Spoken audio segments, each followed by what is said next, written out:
ఓం నమశివాయ. మిథున రాశిలో చంద్రుడు ఉంటే ఇచ్చే ఫలితం.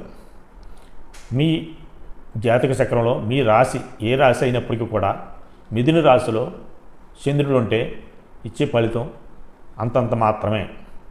బుధ చంద్రులు శత్రువులు.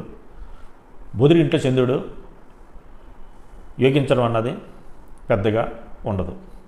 అలాగే చంద్రుడితో కుజుడు ఉన్న కుజుడు కూడా పెద్దగా యోగాన్ని ఇవ్వలేడు. కొత్త మహాదశ అంతర్దశలు కూడా పెద్దగా పనిచేయవు.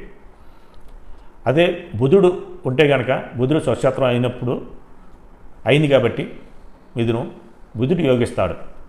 బుధుడు యోగాన్ని కట్టడ చేయాలంటే చంద్రుడు బలంగా ఉంటే కనుక బుధుడు ఇచ్చే యోగాన్ని పూర్తి స్థాయిలో ఇవ్వకుండా కట్టడ చేయడానికి అవకాశం ఉంది. బుధ చంద్రుడిలో ఎవరు బలంగా ఉంటే బుధుడు బలంగా ఉంటే కనుక చంద్రుడు ఏమి చేయలేడు. బుధుడు పూర్తి స్థాయిలో యోగాన్ని ఇస్తాడు. చంద్రుడు బలంగా ఉంటే కనుక బుధుడిచ్చే యోగాన్ని కాస్త హరిస్తాడు. అదే గురుడు ఉంటే కనుక గురువు ఇచ్చే ఫలితాన్ని కూడా చంద్రుడు అడ్డుకోవడానికి అవకాశం ఉంది.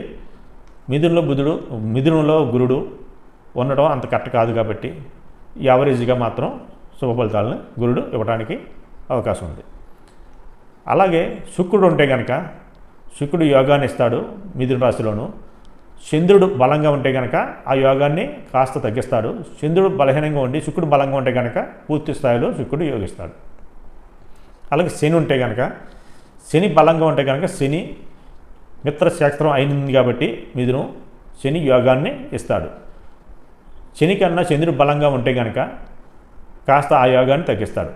కానీ చంద్రశనుల కలయిక వల్ల మనసు బాగోపోవటం, అప్పుడప్పుడు చికాకుగా ఉండటం, ఏదో పోగొట్టుకున్న వాళ్ళగా దిగాలుగా ఆలోచించడం, డిప్రెషన్కి లోన్ అవ్వటం, ఎందుకు ఈ జన్మ అన్న ఆలోచన కూడా అప్పుడప్పుడు కలుగుతుంది.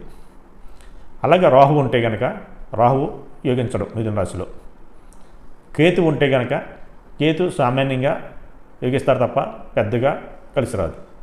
ఇప్పుడు చెప్పిన విధంగా మీ జాతక చక్రంలో సింగిల్గా చంద్రుడు ఉంటే కనుక జరిగే పరిణామం, అలాగే కాంబినేషన్లో ఉన్న గ్రహాలు మీకు శుభగ్రహాలు శుభ ఫలితాలు ఇస్తాయి అన్నాయి నేను ఇప్పుడు చెప్పినవి వాటిని పక్కన పెట్టండి. ఆ శుభ ఫలితాలు ఇస్తాయి అన్న గ్రహాలు మీ కాంబినేషన్లో మీ జాతక చక్రంలో కాంబినేషన్లో ఉంటే కనుక వాటికి పరిహారం చాలా సింపుల్గా చేయించుకోండి. ఆ ఇబ్బందులు లేకుండా ఏ నష్టం లేకుండా ఉండడానికి అవకాశాలు ఎక్కువ.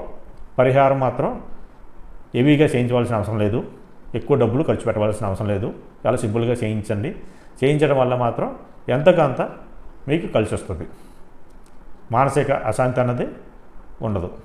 శుభ ఫలితాలు పొందుతారు. శుభం.